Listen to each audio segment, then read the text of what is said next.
ಎಲ್ರಿಗೂ ನಮಸ್ಕಾರ. ನಿಮಗೆಲ್ಲ ಗೊತ್ತಿರುವ ಹಾಗೆ ಆಂದೋಲನ ದಿನಪತ್ರಿಕೆ ವಾರಪತ್ರಿಕೆಯಾಗಿ, ಆನಂತರ ಅಚ್ಚುಮಳೆ ಜೋಡಿಸುವ ದಿನಪತ್ರಿಕೆಯಾಗಿ, ಈಗ ಕರ್ನಾಟಕವೇ ಹೆಮ್ಮೆ ಪಡುವಂತಹ ಬಲಿಷ್ಠ ಪ್ರಾದೇಶಿಕ ಪತ್ರಿಕೆಯಾಗಿ ಯಾವುದೇ ರೀತಿಯ ರಾಜಿ ಮತ್ತೆ ಆಮಿಷಗಳಿಗೆ ಬಲಿಯಾಗದೆ ಮುನ್ನಡೆಯುತ್ತಾ ಇದೆ. ಇವತ್ತು ಈ ಪತ್ರಿಕೆಯ ಸ್ಥಾಪಕ ಸಂಪಾದಕರಾದ, ಈ ಪತ್ರಿಕೆಯ ಹಿಂದಿನ ಚೈತನ್ಯರಾದ ಸಂಪಾದಕ ರಾಜಶೇಖರ ಕೋಟಿ ಅವರು ತೀರಿಹೋದ ಆ ದಿನ. ಆದರೆ ಅವರ ಅನುಪಸ್ಥಿತಿಯಲ್ಲೂ ಕೂಡ ಅವರು ನಂಬಿಕೊಂಡ ತತ್ವ ಮತ್ತೆ ಸಿದ್ಧಾಂತಗಳಿಗೆ ಒಂದಿಷ್ಟು ರಾಜಿಯಾಗದೆ ಪತ್ರಿಕೆಯನ್ನ ಮುನ್ನಡೆಸ್ತಾ ಬರ್ತಾ ಇದ್ದಾರೆ ಅವರ ಮಗ ರವಿ ಕೋಟಿ. ರಾಜಶೇಖರ ಕೋಟಿ ಅವರು ಹಿರಿಯ ಕನ್ನಡ ಪತ್ರಕರ್ತರು, ಸಮಾಜವಾದಿ ಮತ್ತೆ ಕನ್ನಡ ಪರ ಹೋರಾಟಗಾರರಾಗಿದ್ದರು. ದಲಿತ ರೈತ ಚಳವಳಿಯಲ್ಲಿ ಸಕ್ರಿಯವಾಗಿ ಪಾಲ್ಗೊಂಡಿದ್ದರು. ಮತ್ತೆ ದಮನಿತರ, ಯಾರಿಗೆ ಧ್ವನಿ ಇಲ್ಲದವರ ಧ್ವನಿಯಾಗಿ ಈ ಮಟ್ಟಕ್ಕೆ ಆಂದೋಲನ ಬರುವಲ್ಲಿ ಮುನ್ನಡೆಸಿದವರು. ಅವರು ಇಲ್ಲದ ಈ ದಿನ, ಅವರ ಬಗ್ಗೆ ನಾವು ಯಾವುದರ ಕುರಿತು ಮಾತನಾಡೋಣ ಅಂತ ಯೋಚನೆ ಮಾಡಿದಾಗ ನಮ್ಗೆ ಅನಿಸಿದ್ದು, ಮಾಧ್ಯಮ ಮಾರಾಟದ ಸರಕಲ್ಲ ಅನ್ನೋ ಒಂದು ಸ್ಟೇಟ್ಮೆಂಟ್ ಕೊಟ್ಟು ಅದರ ಬಗ್ಗೆ ಹಿರಿಯರು ಏನ್ ಮಾತಾಡ್ತಾರೆ ಅಂತ. ಈಗ ನಮ್ಮ ಜೊತೆ ಪಂಚಮ ಪತ್ರಿಕೆಯ ಸಂಪಾದಕರಾಗಿ, ಪ್ರಜಾವಾಣಿಯ ಹಿರಿಯ ವರದಿಗಾರರಾಗಿ, ಮುಂಗಾರು ಪತ್ರಿಕೆಯ ಸಂಪಾದಕರಾಗಿ, ಸುದ್ದಿ ಸಂಗಾತಿ ವಾರಪತ್ರಿಕೆಯ ಸಂಪಾದಕರಾಗಿ, ಆಂದೋಲನದಲ್ಲೂ ಕೂಡ ಕೆಲವು ಸಮಯ ಕೆಲಸ ಮಾಡಿದ್ರು. ಸಂವಾದ ಪತ್ರಿಕೆಯನ್ನು ಈಗಲೂ ಮುನ್ನಡೆಸ್ತಾ ಇರುವ ಹಿರಿಯ ಪತ್ರಕರ್ತ ಇಂದೂದರ ಹೊನ್ನಾಪುರ ಅವರು ಇದ್ದಾರೆ. ಉದಯ ಟಿವಿಯ ಪ್ರಾದೇಶಿಕ ಮುಖ್ಯಸ್ಥರಾಗಿದ್ದ ಲೇಖಕ ಮತ್ತೆ ಅನುವಾದಕ ಜಗದೀಶ್ ಕೊಪ್ಪ ಅವರು ಇದ್ದಾರೆ. ಡೆಕ್ಕನ್ ಹೆರಾಲ್ಡ್, ಇಂಡಿಯನ್ ಎಕ್ಸ್ಪ್ರೆಸ್ ಪತ್ರಿಕೆಯಲ್ಲಿ ಕೆಲಸ ಮಾಡಿ ತಮ್ಮ ವರದಿಗಳಿಗಾಗಿ ಅಂತಾರಾಷ್ಟ್ರೀಯ ಪ್ರಶಸ್ತಿಯನ್ನು ಪಡೆದು ಈಗ ಒಂಥರ ವೃತ್ತಿಯಿಂದ ಸ್ವಲ್ಪ ದೂರ ಹೋಗಿ PhD ಮಾಡ್ತಾ ಇದ್ದಾರೆ. ಪಂಚಾಯತ್ ರಾಜ್, ಮಹಿಳೆ ಮತ್ತು ಮಾಧ್ಯಮ ರಾಜಕೀಯ ಈ ಕುರಿತು PhD ಮಾಡ್ತಾ ಇರುವ ಲೇಖಕಿ, ಅನುವಾದಕಿ, ಪತ್ರಕರ್ತೆ ಪ್ರೀತಿ ನಾಗರಾಜ್ ಅವರು ಕೂಡ ನಮ್ಮ ಜೊತೆಗೆ ಇದ್ದಾರೆ. ನಮ್ಮ ಸಂವಾದವನ್ನು ಒಂದು ಪ್ರಶ್ನೆಯಿಂದ ಶುರು ಮಾಡುವ. ಬಹುಶಃ ಈ ಪ್ರಶ್ನೆಯನ್ನ ಇಂದೂಧರ್ ಅವರಿಗೆ ಕೇಳ್ಬೋದು ಅಂತ ಅನ್ಸುತ್ತೆ. ಕಾಲ ಕೆಟ್ಟೋಗಿದೆ, ಮಾಧ್ಯಮಗಳು ಮಾರಾಟದ ಸರಕಾಗಿದೆ ಅಂತ ನಾವು ಈಗ ಮಾತಾಡ್ತಾ ಇದ್ದೀವಿ. ನೀವು ಕೆಲಸ ಮಾಡ್ತಾ ಇದ್ದ ದಿನದಲ್ಲಿ ಇದೇ ರೀತಿ ಇತ್ತ ಅಥವಾ ಹೇಗಿತ್ತು ಆ ಕಾಲ ಅಂತ ಹೇಳ್ತೀರಾ ಇಂದೂಧರ್? ನನ್ನ ಪ್ರಕಾರ ತುಂಬಾ ಬದಲಾವಣೆ ಏನಿಲ್ಲ, ಆದ್ರೆ ಇಷ್ಟೊಂದು ಕೆಟ್ಟೋಗಿರ್ಲಿಲ್ಲ ಅಂತ ಹೇಳ್ಬೋದು ಅಷ್ಟೇ. ಆಗ್ಲೂ ಪತ್ರಕರ್ತರು ಕೆಟ್ಟಿದ್ರು, ತಮ್ಗೆ ಅನುಕೂಲ ಆಗೋದನ್ನ ಹೆಚ್ಚು ವರದಿ ಮಾಡ್ತಾ ಇದ್ರು. ಆದ್ರೆ ಈಗಿನಷ್ಟು ಹೆಚ್ಚು ಮಾರಾಟಕ್ಕೆ ಒಳಗಾಗಿರ್ಲಿಲ್ಲ. ಪತ್ರಿಕೋದ್ಯಮ ಮಾರಾಟಕ್ಕೆ ಒಳಗಾಗಿದೆಯೋ ಏನೋ ಗೊತ್ತಿಲ್ಲ, ಅದು ಸ್ವಲ್ಪ ಯೋಚನೆ ಮಾಡಿ ಬಳಸಬೇಕಾದ ಪದ ಅದು. ಆದ್ರೆ ಪತ್ರಕರ್ತರು ಮಾರಾಟಕ್ಕೆ ಒಳಗಾಗಿರೋದು ಈಗ ಹೆಚ್ಚು ಸ್ಪಷ್ಟವಾಗಿ ಗೊತ್ತಾಗ್ತಾ ಇದೆ. ಆಗ ಏನಿತ್ತು ಅಂದ್ರೆ ಒಂದು ಸ್ವಲ್ಪ ಕಮಿಟ್ಮೆಂಟ್ ಇರುವಂತ ಪತ್ರಕರ್ತರು ಹೆಚ್ಚಿದ್ರಾಗ, ವೃತ್ತಿಗೆ ನಿಷ್ಠವಾಗಿ ಕೆಲಸ ಮಾಡಬೇಕು ಅನ್ನೋರ ಸಂಖ್ಯೆ ಹೆಚ್ಚಿತ್ತಾಗ. ಈಗ ಹೊಟ್ಟೆಗೆ ನಿಷ್ಠವಾಗಿ ಕೆಲಸ ಮಾಡಬೇಕು ಅನ್ನೋರ ಸಂಖ್ಯೆ ಹೆಚ್ಚಾಗಿದೆ. ಬಟ್ ಈಗಲೂ ಪ್ರಾಮಾಣಿಕ ಪತ್ರಕರ್ತರಿಗೇನು ಇಲ್ವೇ ಇಲ್ಲ ಅಂತ ಹೇಳುವಂತ ಪರಿಸ್ಥಿತಿ ಏನಿಲ್ಲ. ಈಗಲೂ ಇದ್ದಾರೆ, ಪ್ರಾಮಾಣಿಕವಾಗಿ ಇದ್ದಾರೆ. ಬಟ್ ಪ್ರಾಮಾಣಿಕವಾಗಿದ್ದವ್ರಿಗೆ ಮುಖ್ಯವಾಹಿನಿಯ ಪತ್ರಿಕೋದ್ಯಮದಲ್ಲಿ ಅವಕಾಶಗಳು ಕಡಿಮೆ ಆಗ್ತಾ ಇದ್ದಾವೆ. ಅವರನ್ನ ಮೂಲೆ ಗುಂಪು ಮಾಡ್ಲಾಗ್ತಾ ಇದೆ. ಯಾರು ಪ್ರಶ್ನೆ ಮಾಡ್ತಾರೋ, ಪ್ರಭುತ್ವವನ್ನ ವಿಶೇಷವಾಗಿ ಪ್ರಶ್ನೆ ಮಾಡ್ತಾರೋ ಅವರನ್ನ ದೂರ ಇಡುವಂತ ಕೆಲಸ ಆಗ್ತಾ ಇದೆ. ಬಹಳಷ್ಟು ಜನ ಪ್ರಾಮಾಣಿಕ ಪತ್ರಕರ್ತರು ಈಗ ನಿರುದ್ಯೋಗಿಗಳಾಗಿದ್ದಾರೆ, ಅವರಿಗೆ ಉದ್ಯೋಗ ಇಲ್ಲ. ಕೆಲವರು ಈ ಸೋಷಿಯಲ್ ಮೀಡಿಯಾ ಕಾರಣಕ್ಕಾಗಿ ಈಗಲೂ ಲೈನ್ ಲೈಟ್ ಅಲ್ಲಿ ಇದ್ದಾರೆ. ಅಷ್ಟೊಂದು ಅವ್ರನ್ನ ಮೂಲೆ ಗುಂಪು ಮಾಡ್ಲಿಕ್ಕೆ ಆಗ್ತಾ ಇಲ್ಲ. That is because of social media. ಮತ್ತೆ ಸಣ್ಣ ಪತ್ರಿಕೆಗಳನ್ನ ಮಾಡಿಕೊಂಡು ಸೋಷಿಯಲ್ ಮೀಡಿಯಾದಲ್ಲೇ ಆಕ್ಟಿವ್ ಆಗಿದ್ದಾರೆ ಅವರು. ಇದಿಷ್ಟನ್ನು ಹೇಳ್ಬೋದು ನಾನು ಈ ವಿಚಾರದಲ್ಲಿ. ಕೊಪ್ಪ, ಜಗದೀಶ್ ಕೊಪ್ಪ, ನೀವಂತೂ ಟಿವಿಯಲ್ಲಿ ಕೆಲಸ ಮಾಡೋದವ್ರು. ಈಗ ನಾವು ಟಿವಿಯನ್ನ ನೋಡಕ್ಕೆ ಭಯಪಡುವಂತ ಒಂದು ವಾತಾವರಣ ಇದೆ. ಅಲ್ಲಿ ನೈಜವಾಗಿ ಯಾವುದೂ ಕೂಡ ಬರೋದಿಲ್ಲ, ಎಲ್ಲವೂ ಸೆನ್ಸೇಷನಲ್ ಆಗಿರುತ್ತೆ ಅಥವಾ ಯಾವುದೋ ಒಂದು ಉದ್ದೇಶ ಇಟ್ಕೊಂಡು ಆ ಟಿವಿಯಲ್ಲಿ ಮಾತುಗಳು ಅಥವಾ ದೃಶ್ಯಗಳು ಬರುತ್ತೆ. ಏನ್ ಅನ್ನಿಸ್ತಾ ಇದೆ ನಿಮಗೆ ಒಬ್ರು ಹಿರಿಯ ಟಿವಿ ಮಾಧ್ಯಮದವರಾಗಿ? ಇಲ್ಲ, ಕಳೆದ ಒಂದು ದಶಕದಿಂದ ಈಚೆಗೆ ಪತ್ರಿಕೋದ್ಯಮ ತನ್ನ ಮೂಲ ಆಶಯ ಮತ್ತು ಗುರಿ ಎರಡನ್ನು ಕಳೆದುಕೊಂಡಿದೆ. ಇದರಲ್ಲಿ ಬಹಳಷ್ಟು ಪ್ರಮುಖ ಪಾತ್ರ ದೃಶ್ಯ ಮಾಧ್ಯಮ. ಯಾಕೆಂದ್ರೆ ದಿನದ 24 ಗಂಟೆ ನಾವು ಸುದ್ದಿಯನ್ನ ಕೊಡ್ತೀವಿ ಅಂತ ಹೊರಟ ಮಂದಿಗೆ ಒಂದು ಸ್ಪಷ್ಟವಾದ ಪರಿಕಲ್ಪನೆ ಇರಲಿಲ್ಲ. ಏನು ಕೊಡಬೇಕು, ಯಾವ ಸುದ್ದಿಯ ಘನತೆ ಮತ್ತು ಮೌಲ್ಯ ಏನು ಅನ್ನೋದನ್ನ ಪರಿಗಣಿಸುವ ವ್ಯವಧಾನ ಕೂಡ ಇಲ್ಲ. ಹಾಗಾಗಿ ನಾವು ಏನ್ ಇವತ್ತು ಸುದ್ದಿ ಮಾರುಕಟ್ಟೆಯ ಸರಕಾಗಿದೆ ಅಂತ ನಾವು ಹೇಳ್ತಾ ಇದ್ದೀವಿ, ಆ ಮಟ್ಟಕ್ಕೆ ಇವತ್ತು ದೃಶ್ಯ ಮಾಧ್ಯಮಗಳ ಕೊಡುಗೆ ತೀರಾ ಹೆಚ್ಚಿನ ಮಟ್ಟದ ಕೊಡುಗೆ ಅವ್ರದನ್ನೇ ಹೇಳ್ಬೇಕಾಗುತ್ತೆ. ದೃಶ್ಯ ಮಾಧ್ಯಮ, ಮಾಧ್ಯಮ ಕೂಡ ಇವತ್ತು ದೃಶ್ಯ ಮಾಧ್ಯಮಗಳಿಂದ ಪ್ರಭಾವಿತವಾಗಿದೆ. ಇವತ್ತು ಎಷ್ಟೋ ಸಾರಿ ನನಗೆ ನಮ್ಮ ಈ ಮುದ್ರಣ ಮಾಧ್ಯಮದ ಪತ್ರಿಕೆಗಳ ಸುದ್ದಿಯ ಶೀರ್ಷಿಕೆಗಳನ್ನ ನೋಡಿದಾಗ ಇವರು ಏನಿಂದ ಕಲಿತಾ ಇದ್ದಾರೆ ಈ ಶೀರ್ಷಿಕೆಗಳನ್ನ ಕೊಡೋದನ್ನ ಅಂತ ನೋಡಿದಾಗ ನಮ್ಗೆ ದೃಶ್ಯ ಮಾಧ್ಯಮದ ಟೈಟ್ಲ್ಗಳನ್ನ ಕೊಡ್ತಾರೆ. ಇದು ನಿಮ್ಗೆ ಗೊತ್ತಾ? ಇಂಥ ಪ್ರಶ್ನೆಯನ್ನ ಶೀರ್ಷಿಕೆಗೆ ಕೊಡ್ಬೋದಾ? ನಾವೆಲ್ಲ 45 ವರ್ಷದ ಹಿಂದೆ ಬಂದವರು.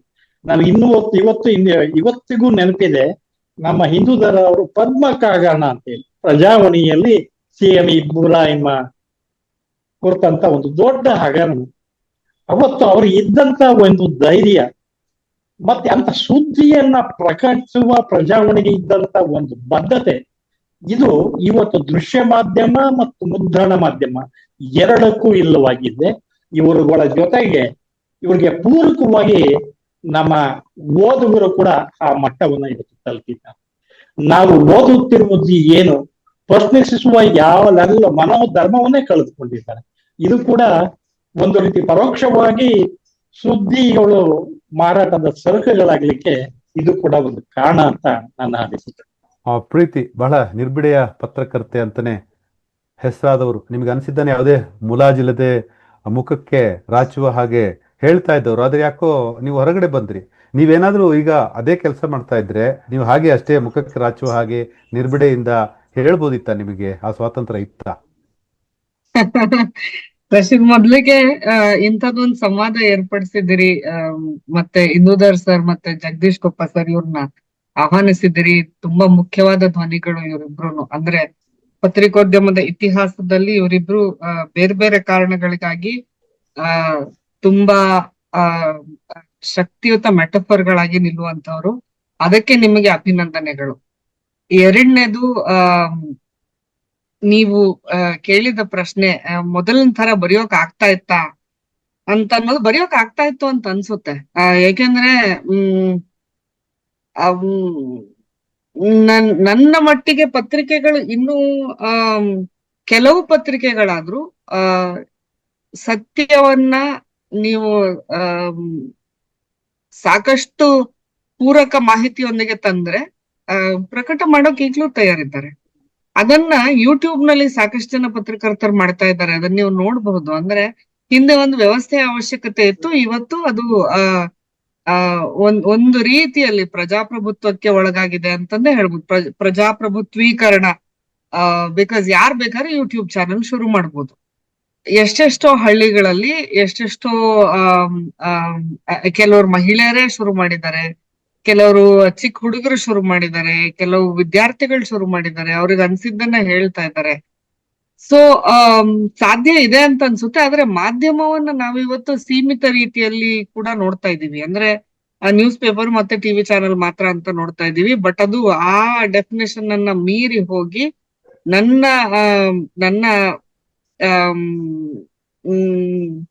ನನ್ನ ಅರ್ಥದಲ್ಲಿ ಹೇಳೋದಾದ್ರೆ ಕನಿಷ್ಠ ಒಂದು 10 ವರ್ಷವಾದ್ರೂ ದಾಟಿದೆ. ನಾವು ಅದನ್ನ ಗಮನಿಸ್ಬೇಕಾಗಿದೆ. ಅದು ಎಷ್ಟರ ಮಟ್ಟಿಗೆ ದೊಡ್ಡ ಸಾಗರವಾಗಿದೆ ಅಂತಂದ್ರೆ ನಮ್ಮ ಕೈಗೂ ಸಿಗದೆ ಇರುವಷ್ಟು ತುಂಬಾ ದೊಡ್ಡ ಸಂಖ್ಯೆಯಲ್ಲಿ ಜನ ಇವತ್ತು ತಮ್ಗೆ ಅನ್ಸಿದ್ದನ್ನ ವರದಿ ಮಾಡಿ ಹಾಕ್ತಾ ಇದಾರೆ. ಅದ್ರಲ್ಲಿ ಫೇಕ್ ನ್ಯೂಸ್ ಸಾಕಷ್ಟು ಸೇರಿದೆ. ನಮಗೆ ಇದು ಆಶ್ಚರ್ಯ ಆಗ್ಲೇಬಾರ್ದು. IT ರೆವಲ್ಯೂಷನ್ಗೆ ಹೆಂಗೆ ನಾವು ಮುಂಚೂಣಿಯಲ್ಲಿದ್ದೀವೋ ಕರ್ನಾಟಕ, ಫೇಕ್ ನ್ಯೂಸ್ಗೂ ಕೂಡ ನಾವೇ ಮೊದಲು ವ್ಯವಸ್ಥೆ ಅದ್ರ ಫೇಕ್ ನ್ಯೂಸ್ನ ವ್ಯವಸ್ಥೆ ಈ 2-3 ಎಲೆಕ್ಷನ್ಗಳ ಮುಂಚೆ ಆಗಿದ್ದು ಕರ್ನಾಟಕದಲ್ಲಿನೇ. We were the headquarters of fake news. ಅಂದ್ರೆ ಇಲ್ಲಿಂದ ಒಂದು ವ್ಯವಸ್ಥೆ ಇಲ್ಲಿ ಒಂದು ವ್ಯವಸ್ಥೆ ಇತ್ತು, ಇಲ್ಲಿಂದ ಫೇಕ್ ನ್ಯೂಸ್ ಹೊರಗೆ ಹೋಗೋಕ್ ಶುರುವಾಯ್ತು ಅಂತನ್ನಕ್ಕೆ ಕೂಡ ನಾವು ಆ ಮುಂಚೂಣಿಯಲ್ಲಿದ್ವಿ. ಆಮೇಲೆ ಫ್ಯಾಕ್ಟ್ ಚೆಕ್ ಕೂಡ ಆಗ್ತಾ ಇದೆ ಇವತ್ತು ಕೆಲವು ಕಡೆ. ಪ್ರಜಾವಾಣಿ ಅದಕ್ಕೊಂದು ಅಂಕಣನೇ ಮೀಸಲಿಟ್ಟಿದೆ. ಹಂಗೆ ಕೆಲವು ಬೇರೆ ಪತ್ರಿಕೆಗಳವರು ಮಾಡಿದ್ದಾರೆ. ಸಾಧ್ಯ ಇದೆಯಾ ಹೇಳೋಕ್ ಸಾಧ್ಯ ಇದೆಯಾ? ಸಾಧ್ಯ ಇದೆ. ಆದ್ರೆ ಇವತ್ತು we live in a very altered reality ಜಗತ್ತು. ಯಾವ್ದಕ್ಕೆ ಏನ್ ಬೇಕಾದ್ರೂ ಸಾಕ್ಷ್ಯಾಧಾರವನ್ನ ಒದಗಿಸಬಹುದು, ಇವತ್ತು ಸೃಷ್ಟಿ ಮಾಡಿ ಒದಗಿಸಬಹುದು. ಸೊ ಡೀಪ್ ಫೇಕ್ ಅಂತ ಅನ್ನೋದು ಕೃತಕ ಹೊಸ್ತಿಲಲ್ಲಿ ಬುದ್ಧಿಮತ್ತೆಯ ಕಾಲ. ಡೀಪ್ ಫೇಕ್ ಅಂತ ಈಗ ನೀವು ಇಂದುಧರ್ ನಿಮ್ಮ ಹತ್ರ ಬರ್ತೀನಿ. ಈಗ ನೀವು ಪಿರಿಯಾಪಟ್ಟಣದಂತಹ ಒಂದು ಹಳ್ಳಿಯಿಂದ, ಹೊನ್ನಾಪುರದಿಂದ ತುಂಬಾ ಕನಸುಗಳನ್ನ ಕಂಡು ಪತ್ರಿಕೋದ್ಯಮ ಅಂದ್ರೆ ಪದವಿ ಓದ್ಲಿಕ್ಕೆ ಮೈಸೂರಿಗೆ ಬಂದು ಪಂಚಮ ಪತ್ರಿಕೆ ಶುರು ಮಾಡಿದವರು. ಜೊತೆಗೆ ಪತ್ರಿಕೋದ್ಯಮವನ್ನು ಬಹಳ ಗಂಭೀರವಾಗಿ ಓದ್ಕೊಂಡವ್ರು. ನಾವೀಗ ಧೀಮಂತ ಪತ್ರಿಕೋದ್ಯಮ ಅಥವಾ ನಿರ್ಬಿಡೆಯ ಪತ್ರಿಕೋದ್ಯಮ ಅಂತ ಅನ್ನೋದು ಈಗಿನ ಕಾಲದಲ್ಲ. ನಮ್ಮ ಕನ್ನಡ ಪತ್ರಿಕೋದ್ಯಮದ ಇತಿಹಾಸವನ್ನೇ ತಗೊಂಡ್ರೆ, ಸ್ವತಂತ್ರ ಹೋರಾಟದ ಕಾಲದಲ್ಲಿ ಬ್ರಿಟಿಷರ ವಿರುದ್ಧ ಅಥವಾ ಮೈಸೂರಿನ ಮಹಾರಾಜರ ಆಡಳಿತದ ವಿರುದ್ಧ ಅಥವಾ ನಮ್ಮ ನಿಜಾಮರ ವಿರುದ್ಧ ಪತ್ರಕರ್ತರು ತುಂಬಾ ನಿರ್ಬಿಡೆಯಿಂದ ಬರಿತಾ ಇದ್ದವರು, ಪತ್ರಿಕೆಯನ್ನು ಕೂಡ ತಂದವರು. ನಮ್ಮ ರಾಜಶೇಖರ ಕೋಟಿಯವರು ಕೂಡ ಅದೇ ಪರಂಪರೆ ಬಂದವರು. ಯಾವುದೇ ಮುಲಾಜಿಗೊಳಗಾಗದೆ, ಯಾವುದೇ ಅಂಶಗಳಿಗೆ ಒಳಗಾಗದೆ, ತಮಗೆ ಏನ್ ಅನ್ಸುತ್ತೆ ಸತ್ಯ ಮತ್ತೆ ನ್ಯಾಯದ ಪರವಾಗಿ ಒಬ್ಬ ಆಕ್ಟಿವಿಸ್ಟ್ ತರ, ಒಬ್ಬ ಸಕ್ರಿಯ ಕಾರ್ಯಕರ್ತನ ತರನೂ ಇದ್ದಂತಹ ಒಬ್ರು ಪತ್ರಕರ್ತರವರು. ಇದರ ಬಗ್ಗೆ ಹೇಳ್ತೀರಾ? ಅಂದ್ರೆ ನೀವು ಈ ಪತ್ರಿಕರ್ತನಾಗಿ ಕೆಲಸಕ್ಕೆ ಸೇರ್ಕೊಂಡಾಗ ನಿಮ್ಮ ರೋಲ್ ಮಾಡೆಲ್ಗಳು ಯಾರಿದ್ರು? ಯಾರ ತರಹದ ಪತ್ರಕರ್ತ ಆಗ್ಬೇಕು ಅಂತ ನಿಮಗೆ ಆಸೆ ಇತ್ತು ಅಂತ ಹೇಳ್ತೀರಾ? ನಾನು ಮೂಲತಃ ಚಳುವಳಿಗಾರ. ನಾನು ವಿದ್ಯಾರ್ಥಿ ದಿಸೆಯಿಂದನೇ ನಾನು ಪತ್ರಿಕೋದ್ಯಮದ ಬಗ್ಗೆ ನನಗೆ ಕನಸುಗಳು ಮೂಡೋದಕ್ಕೆ ಮೊದಲೇ ನಾನು ಚಳುವಳಿಯಲ್ಲಿ ತೊಡಗಿಸ್ಕೊಂಡಿದ್ದೆ. ನನಗೆ ಆಕ್ಚುಲಿ ಮೊದಲು ನಾನು ಪತ್ರಕರ್ತನಾಗ್ಬೋದು ಅನ್ನೋ ಆಸೆ ಮೂಡಿಸಿದ್ದೆ ರಾಜಶೇಖರ್ ಕೋಟಿಯವರು. ಯಾಕಂದ್ರೆ ಅವರು ಆಗಷ್ಟೇ ಮೈಸೂರಿಗೆ ಬಂದಿದ್ರು. ಮೈಸೂರಿಗೆ ಬಂದು ಆಂದೋಲನ ಬರ್ತಾ ಇತ್ತು. ಅಂದ್ರೆ ಯಾವಾಗ ಹಣಕಾಸಿನ ಸೌಲಭ್ಯ ಸಿಗುತ್ತೆ ಆಗ ಮಾತ್ರ ಆಂದೋಲನ ಮುದ್ರಣ ಆಗ್ತಾ ಇತ್ತು. ಅದು ವೀಕ್ಲಿ ಅಂದ್ರೆ ವೀಕ್ಲಿನೂ ಆಗಿರ್ಲಿಲ್ಲ, ಮಂತ್ಲಿ ಅಂದ್ರೆ ಮಂತ್ಲಿನೂ ಆಗಿರ್ಲಿಲ್ಲ, ಫಾರ್ಟ್ನೈಟ್ಲಿ ಅಂದ್ರೆ ಫಾರ್ಟ್ನೈಟ್ಲಿನೂ ಅಲ್ಲ, ಆ ತರ ಪರಿಸ್ಥಿತಿ. ಬಹುಶಃ ಸರಸ್ವತಿಪುರಂ ಮೊದಲ ಮೇನ್ ನಲ್ಲಿ ಸಣ್ಣ ಒಂದು ಪುಟ್ಟ ಕನ್ನಡದ ಎಲ್ಲ ಧೀಮಂತ ಪತ್ರಕರ್ತರು, ಲೇಖಕರು ಅಲ್ಲಿ ಬಹುಶಃ ನೀವು ವಾಸ ಇದ್ದ ಹಾಸ್ಟೆಲ್ ಅಲ್ಲೇ ಇತ್ತು ಅನ್ಸುತ್ತೆ. ಹೌದು ಹೌದು ಹೌದು. ಮಹಾದೇವರಿಂದ ಹಿಡಿದು ಅಲ್ಲಹಳ್ಳಿ ಕೃಷ್ಣ ಅವರಿಂದ ಹಿಡಿದು ಎಲ್ಲರೂ ಬರ್ತಾ ಇದ್ದಂತ ಒಂದು ತಾಣ ಆಗಿತ್ತು. ಸ್ವಾಮಿ ಅವರು, ಕೋಟಿಯವರು, ಅಲ್ಲಹಳ್ಳಿ ಕೃಷ್ಣ, ರಾಮದಾಸು, ಇವನ್ ಅನಂತಮೂರ್ತಿ, ಮಲ್ಲೇಶ್ ಅವರು, ಪಾಮಲ್ಲೇಶ್ ಅವರು, ಆಗ ನಾಗರಾಜ್ ಅಂತ ಒಬ್ರಿದ್ರು ಅಡ್ವೊಕೇಟು. ನಮ್ದೆಲ್ಲ ಅಲ್ಲೊಂದು ಬಾರ್ ಇತ್ತು, ಮಿಲ್ಕ್ ಬಾರ್. ನಾಟ್ ಬಾರ್ ಅಂದ್ರೆ ಆಲ್ಕೋಹಾಲ್ ಬಾರ್ ಅಲ್ಲ, ಒಂದು ಮಿಲ್ಕ್ ಬಾರ್ ಇತ್ತು. ಬಹುಶಃ ಅದು ನಮ್ಮ ಹರ್ಷಕುಮಾರ್ ಅಂತ ಒಬ್ರು ಇದ್ರು ಆಗ. ಅವ್ರ ನಂತರ ಕಾಂಗ್ರೆಸ್ ಸೇರ್ಕೊಂಡು MLA ಕೂಡ ಆಗಿದ್ರು. ಅವ್ರದ್ದೊಂದು ಮಿಲ್ಕ್ ಬಾರ್ ಅಲ್ಲಿ ಎದುರುಗಡೆ ಕೆಂಚಪ್ಪ ಲಾಡ್ಜ್ ಅಂತ ಒಂದು ಲಾಡ್ಜ್ ಇತ್ತು. ಎಲ್ಲಾ ಬ್ಯಾಚುಲರ್ಸ್ ಇರ್ತಿದ್ದಂತ ಜಾಗ ಅದು. ಅಲ್ಲಿ ನಮ್ಮ ಚಟುವಟಿಕೆಗಳು ಶುರು ಆಗ್ತಾ ಇತ್ತು. ಹಸುವಾದಾಗ ಹಾಲಿಗೆ ಬ್ರೆಡ್ಡಿ ಮುಳುಗಿಸಿ ತಿಂದು, ಹೌದು, ಹೊಟ್ಟೆ ತುಂಬಿಸಿಕೊಂಡು. ಅದರಲ್ಲೂ ನಂಜನಸ್ವಾಮಿ ಅವರು ಗಂಟೆಗಟ್ಲೆ ನಮ್ಗೆಲ್ಲ ಟೀ ಕೊಡಿಸಿ ಎಲ್ಲಾ ಜಗತ್ತಿನ ಎಲ್ಲಾ ವಿಚಾರಗಳನ್ನ ಅವರು ಬಹಳ ಅಧಿಕಾರವಾಣಿಯಿಂದ ನಮ್ಗೆಲ್ಲ ಹೇಳುತ್ತಾ ಇದ್ರು. ಅಲ್ಲಿ ಆಕ್ಚುಲಿ ನಾನು ಮೈಸೂರಿಗೆ ಬಂದು ಓದ್ತಾ ಇದ್ದಾಗ ಚಳುವಳಿಯ ಮುಂದುವರೆದ ಭಾಗವಾಗಿ ಜರ್ನಲಿಸಮ್ ಅನ್ನು ಆಯ್ಕೆ ಮಾಡ್ಕೋಬಹುದು ಅಂತ ನನಗೆ ಅನ್ಸಿದ್ದು ಆವಾಗ. ಅಲ್ಲಿ ಅದಕ್ಕೆ ಕಾರಣರಾದವರೇ ರಾಜಶೇಖರ್ ಕೋಟಿಯವರು. ಅವರು ಧಾರವಾಡದಿಂದ ಆಗಷ್ಟೇ ಮೈಸೂರಿಗೆ ಬಂದು ಮೈಸೂರಲ್ಲಿ ಇದನ್ನೆಲ್ಲ ಮಾಡ್ತಾ ಇದ್ರು, ಪತ್ರಿಕೆ ಇದನ್ನೆಲ್ಲ. ಹಾಗಾಗಿ ನಾನು ನನ್ನ ಚಳುವಳಿಯ ಮುಂದುವರೆದ ಭಾಗವಾಗಿ ಪತ್ರಿಕೋದ್ಯಮವನ್ನು ಆಯ್ಕೆ ಮಾಡ್ಕೋಬಹುದು ಅಂತಿತ್ತು. ಹಾಗಾಗಿ ನಾನು ಪತ್ರಿಕೋದ್ಯಮವನ್ನು ನನ್ನ ಒಂದು ಸಬ್ಜೆಕ್ಟ್ ಆಗಿ ನಾನು ಆಯ್ಕೆ ಮಾಡ್ಕೊಂಡಿದ್ದೆ. ಆಗ ಪತ್ರಿಕೋದ್ಯಮದ ಬಗ್ಗೆ ಬಹಳ ಕನಸುಗಳಿತ್ತು ಬಿಡಿ. ಆಗಿನ್ನೂ ಪತ್ರಿಕೋದ್ಯಮ ಈಗಿನಷ್ಟು ಹತಾಶೆಯ ಸ್ಥಿತಿಗೆ ಪತ್ರಿಕೋದ್ಯಮ ಆಗ ಮುಟ್ಟಿರ್ಲಿಲ್ಲ. ಇನ್ನೂ ಆಸೆ ಇತ್ತು. ನಾವೆಲ್ಲರೂ ದೊಡ್ಡದನ್ನ ಸಾಧನೆ ಮಾಡಬಹುದು ಅಂತಿತ್ತು. ಮತ್ತೆ ಬರವಣಿಗೆ ಮೂಲಕ ಬದಲಾವಣೆ ತರಬಹುದು ಅನ್ನೋ ಕನಸು ಕೂಡ ನಮ್ಗೆ ಹಾಗೆ ಇತ್ತು. ಅವೆಲ್ಲ ಮೂಲತಃ ಬರಹಗಾರರಾದ್ರೂ ಕತೆಗಾರರಾಗಿ, ಕವಿಗಳಾಗಿ ಬೇರೆ ಬೇರೆ ತರದ ಬರವಣಿಗೆಗಳು ಮಾಡಿಕೊಂಡು ನಾವು ಪತ್ರಿಕೋದ್ಯಮಕ್ಕೆ ಎಂಟ್ರಾದವರು. ಹಾಗಾಗಿ ನಾವು ನಮ್ಮ ಬರವಣಿಗೆ ಆಗ ಸಮಾಜದಲ್ಲಿ ದೊಡ್ಡ ಬದಲಾವಣೆಯನ್ನು ತರ್ತಾ ಇತ್ತು. ಅವೆಲ್ಲ ಸಣ್ಣ ಪುಟ್ಟದ್ದು ಬರೆದ್ರು ಆಗ ಒಂದು ತಲೆಮಾರನ್ನೇ ಕಟ್ಟಿ ಬೆಳೆಸುವಷ್ಟು ಶಕ್ತಿ ಮತ್ತು ಚೈತನ್ಯ ಆಗಿನ ಪತ್ರಿಕೋದ್ಯಮಕ್ಕೆ ಇತ್ತದು. ಸಣ್ಣ ಪತ್ರಿಕೆಗಳು, ಆಂದೋಲನ ಅಂತ ಸಣ್ಣ ಪತ್ರಿಕೆ, ಸಾಕ್ಷಿ ಅಂತ ಸಣ್ಣ ಪತ್ರಿಕೆ, ಸಂಕ್ರಮಣದಂತ ಸಣ್ಣ ಪತ್ರಿಕೆ, ಪಂಚಮದಂತ ಒಂದು ಪತ್ರಿಕೆ ಅಂತೂ ಒಂದು ಇಡೀ ದಲಿತ ಚಳುವಳಿಗೆ ದೊಡ್ಡ ಮುನ್ನುಡಿಯನ್ನೇ ಆಗ ಬರೆದಿತ್ತದು.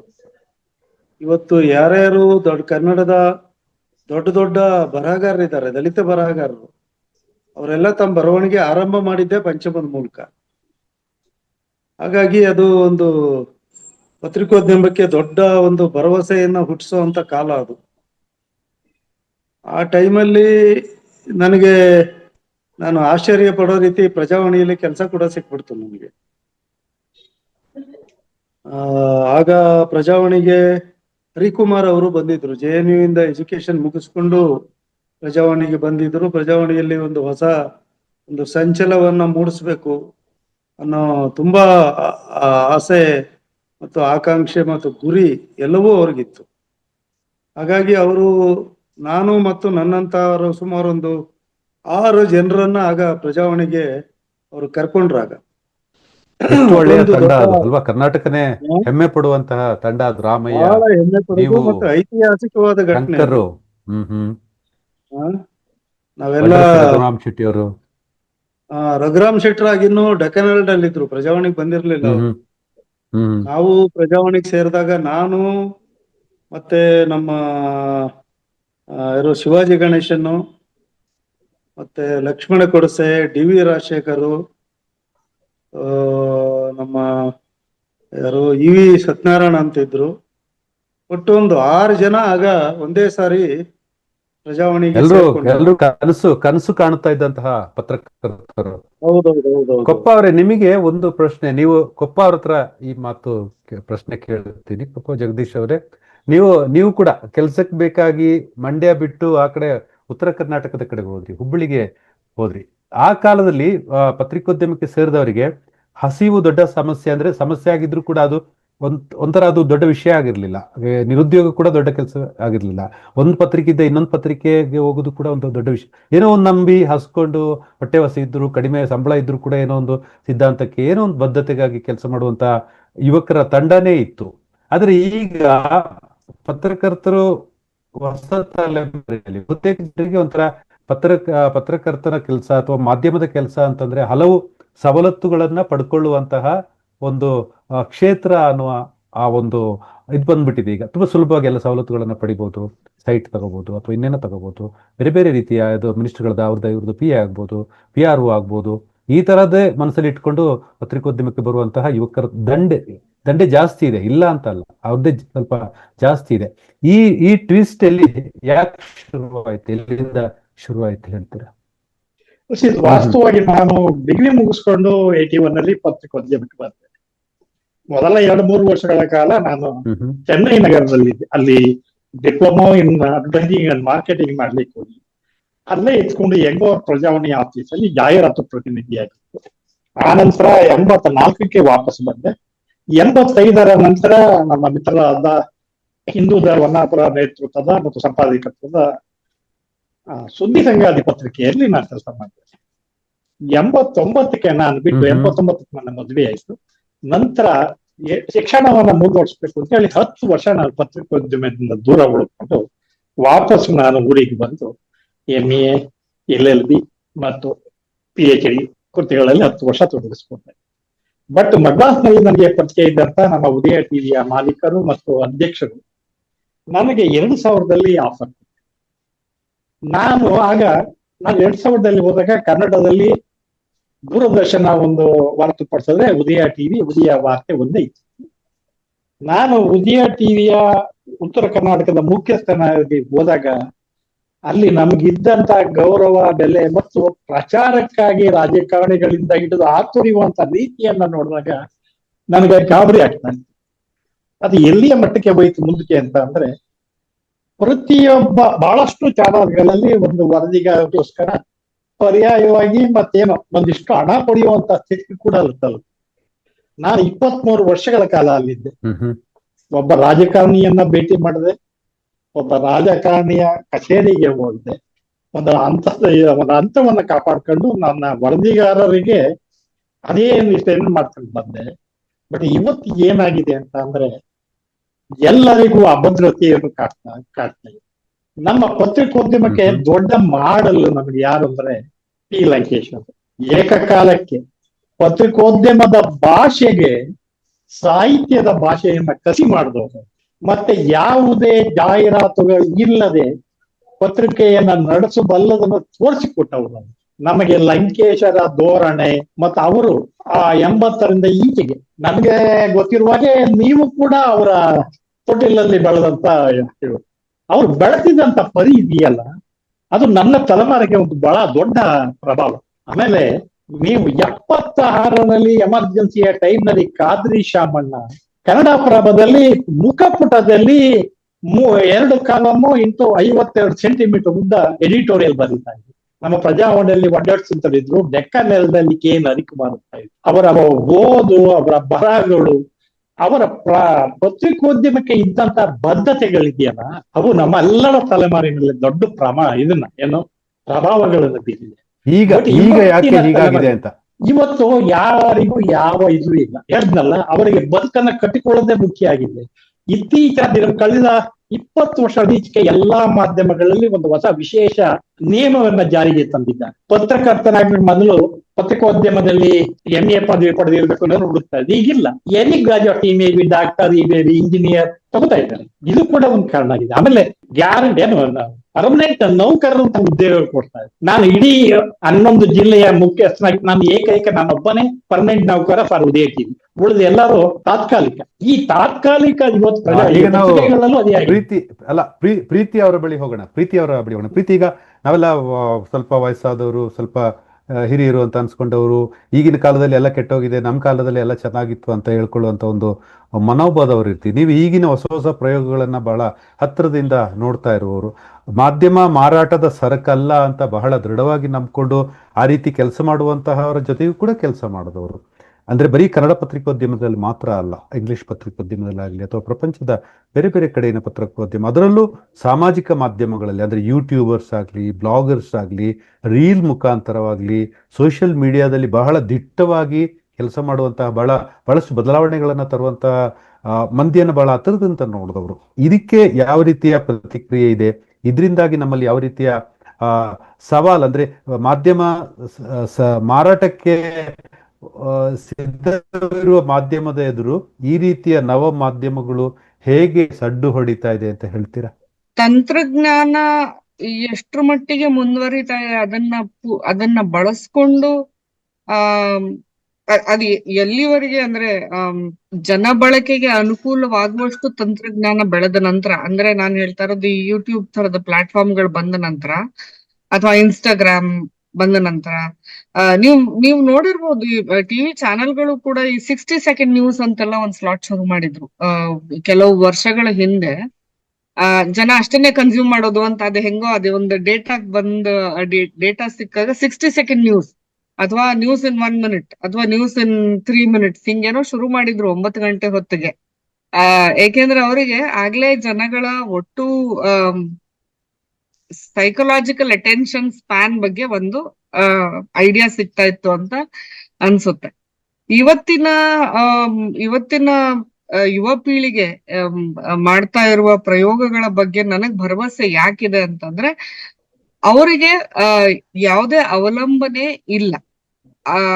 ಅದು ಒಂದು ಪ್ಲಸ್ ಪಾಯಿಂಟ್ ಕೂಡ ಆಗಬಹುದು, ಮತ್ತು ಸ್ವಲ್ಪ ನಂಬಿಕೆಯ ಕೊರತೆ ಕೂಡ ಕಾಡಬಹುದು. ಅಂದ್ರೆ ನೀವ್ ಏನ್ ಬೇಕಾದ್ರೂ ಒಂದು ಸುದ್ದಿ ಮಾಡಿ ಹಾಕ್ಬಿಡ್ಬಹುದು ಅಂತ ಅನ್ನೋದು ಒಂದು. ಎರಡನೇದು ಕ್ಲಿಕ್ ಬೈಟ್ ಹೆಡ್ಲೈನ್ ಗಳಿದೆಯಲ್ಲ, ಇದು ಜಗದೀಶ್ ಸರ್ ಹೇಳಿದ್ರು ಅಂತ ಅನ್ಸುತ್ತೆ. ಇದು ನಿಮಗೆ ತಿಳಿದಿದೆಯೇ ಅಂತ ಅನ್ನೋದು ಕ್ಲಿಕ್ ಬೈಟ್ ಹೆಡ್ಲೈನ್. ಈ ಎರಡು ಮಾಧ್ಯಮಗಳು ಒಂದನ್ನೊಂದು ಪ್ರಭಾವಿಸುವ ರೀತಿ ಆಶ್ಚರ್ಯ ಆಗುತ್ತೆ.